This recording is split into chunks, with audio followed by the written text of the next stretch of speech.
a way for DFYG to win this. It's just going to be a little bit more difficult to pull off.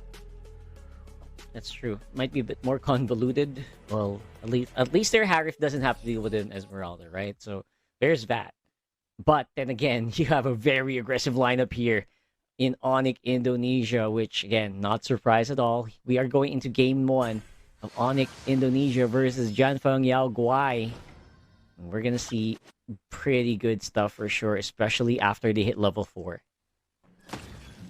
If Zed is able to start this off well with E1, it should feel really good to be able to have a great show game up against Kiboy and Sans. I like that eventually Onic decided to match the range for range. We did see Farsa and Eva's matchup earlier today, and I mean, the good thing is it's just great coverage for both. Yeah, great coverage right now. Kyrie being given a hard time here by the rest of the FYG, but no. Kiboy is here to make sure that doesn't go too badly in their favor. So it's going to be the FYG with some pretty decent harass going into the mid trio that we talked about up so much. Look at that. Yeah. Just so much aggression. You don't know when they're just going to pop off suddenly. Yeah. Here comes Zed, though. Great knockback from Kiboy. Zed committed his flicker earlier in that little exchange as they were trying to put the pressure onto Kyrie, so that might come back to haunt him. Hopefully he doesn't dive a little bit too deep, and if he is going to be overcommitting, then DFIG needs to make sure that they cover him up with kills, because that flicker is going to be missed for the next 70 seconds. Yeah, for sure. At the very least, he won't be going too aggressive. So at least there's that, right? You can just go Shenpo, go Jeet Kune Do as much as you can, but just don't make a move that needs a flicker. So you should be fine. And again, containing this mid trio of Onic Indonesia is already step 1. Of course, that's Kyrie on the Lancelot. Really, really scary. I wonder like when they're gonna start popping off. Actually, maybe just waiting for Kiboy to make to hit level 4. But yeah, they're gonna have to fight around this turtle now. Both EXP laners level 4 as well. Watch out for the penalty zone of Lutpi. Yeah, 100%. Lutpi could set it up. There goes the bravest fighter used up, and the target is not really anyone in front. It's Yon on the Eve, and that's gonna be first blood going over to Onic, trading it up for the turtle. And sometimes it does feel like that gonna be worth it, but no, you got the major objective. You're also gonna lose out on your jungle because of that. Don't forget, we are on the clouds though. It's gonna be quite easy to get back into the fight, but then it's all about the gold here for Onic. Keeping it steady and keeping it even will usually give an advantage over to Claude. Yeah, really good combo brought up there. Oh, the entry! Oh, that is not the entry that I was expecting. And Zed uses the flicker again. I don't know. Every time it's on cooldown, Zed just wants to go for it, man. That seems to be the play here for the FYG, but they're not really getting any results. A little bit too gung-ho on the use of the flicker, but maybe eventually he's going to slow things down and it will eventually get rewarded into an even bigger win. Onic still has the kill lead. Gold still very close, and now you see double laning for Skylar, leaving the gold lane more to get a bit more farm in the center of the map. The FYG's been very river and jungle focused, though, that at some point they're going to really have to let go of the priority in the middle, try to get a win elsewhere into one of the side lanes, because if they're just going to be hard pressed onto just trying to stop the mid trio, they're going to lose out on some big wins that they could be getting in the sides. Actually, I noticed that the camera just hasn't really gone up or down at all. Like, the camera's just literally on mid. So, I get what you mean, right? Like, it feels like all the pressure is right there, and Onic is happy to play with that. We've just been coasting in the river for the past 4 minutes, mainly. Yeah. It's funny, but that's where the action is. Like, what are we gonna do, right? Yeah. Onic even also not forcing any issue on the sides because they know where DFIG wants to play. Yuan already forced back by Lutpi. Ooh, that's a decent one. Vale going over straight with the bravest fighter. Will be able to take out Kiboy as well as Lutpi. Has a flicker as well, forcing a flicker out of sounds, but here comes Kyrie with that kill. But all said and done, it's actually DFYG with the advantage. They will be able to get this hurdle uncontested. Retribution used already by Kyrie, and it looks like he's gonna lose his purple buff. Invade right away by DFYG, and they are slowly getting a little bit more advantage in the game so far. No big clear wins just yet, though. No towers fallen. DFYG are taking it to Onic. Great kick. Ooh. Yeah.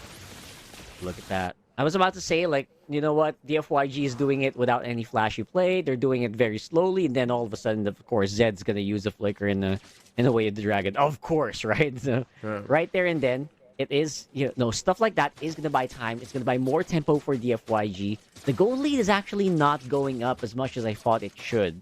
It just means that Onic is keeping it in their favor as well. But Kyrie getting chased out by two members. DFYG might be bad. There's a big airstrike on top side as well. Looking to make something happen, but Long very happy to play around it. Of course, inside that Zaman Force, but even the Zaman Force can't actually save him that long. No pun intended.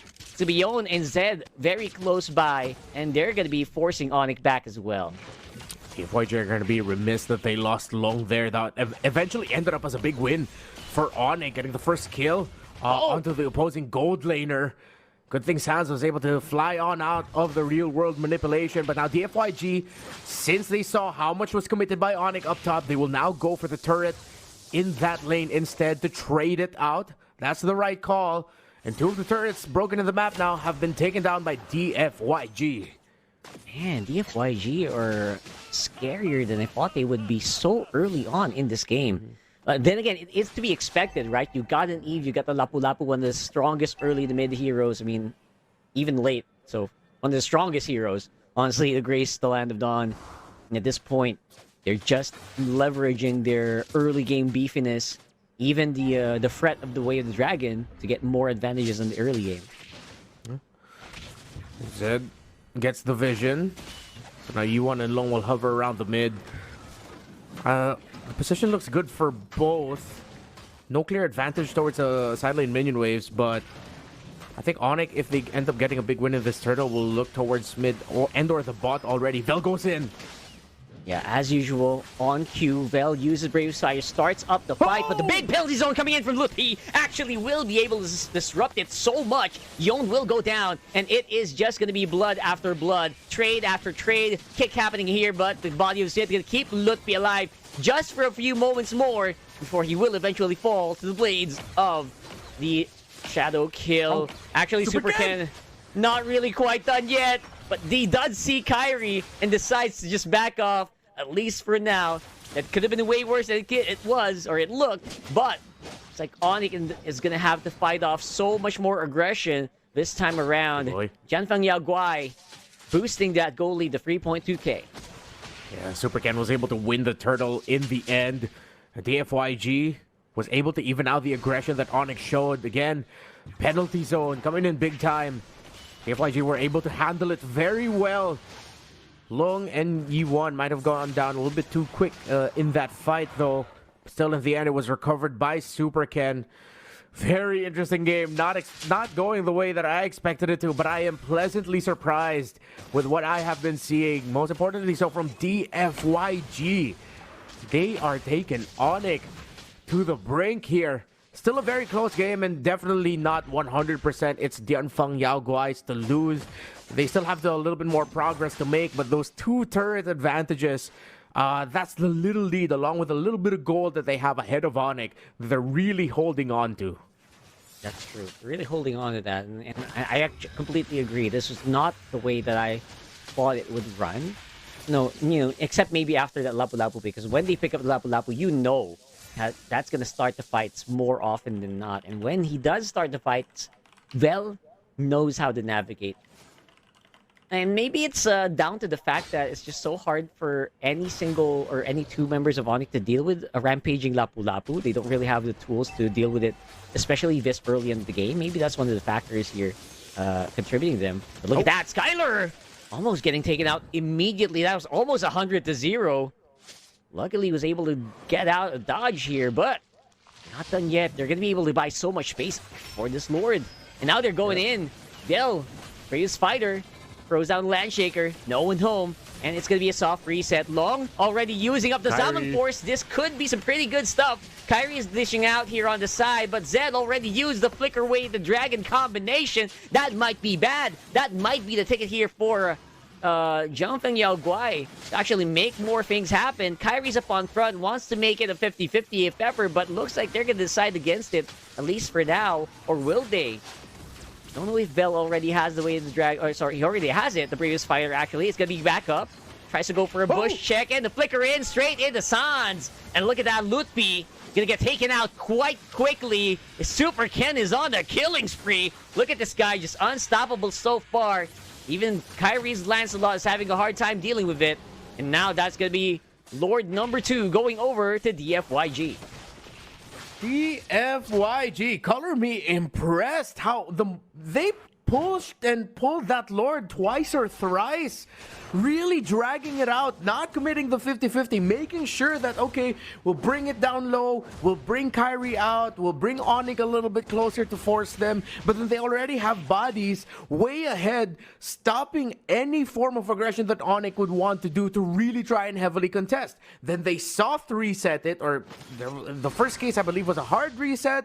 They get kills, they go back, bring down the Lord a bit, bring Onic closer, then they reset again. That is tremendous play by DFYG to bait Onic out multiple times, and now they are getting closer to a 7,000 gold lead. Super Ken now has a BOD and he is 3-0-1. The two Indonesians in DFYG have been stellar against Onic.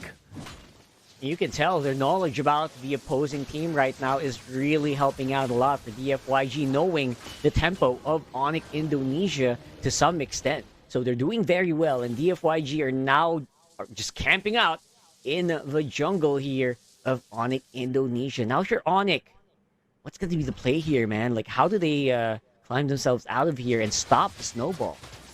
Yeah, with how they're built, it's going to come through the fight. Oh my goodness! Super Ken just finding Skylar like that. He tried to cancel it out, but it was a bit too early on the flicker. Yo, they're starting and they're not stopping. DFYG, target after target is falling. Lutfi and Kyrie are all alone to defend against this big wave on the top side, and all remaining members of DFYG. This might be a big ask, but they are going to try to see if they can clear up this wave. And that's going to be a no-no. Kyrie, with all his tools, will not even be able to slow him down. And DFYG take down Onic Indonesia in game number 1. Dian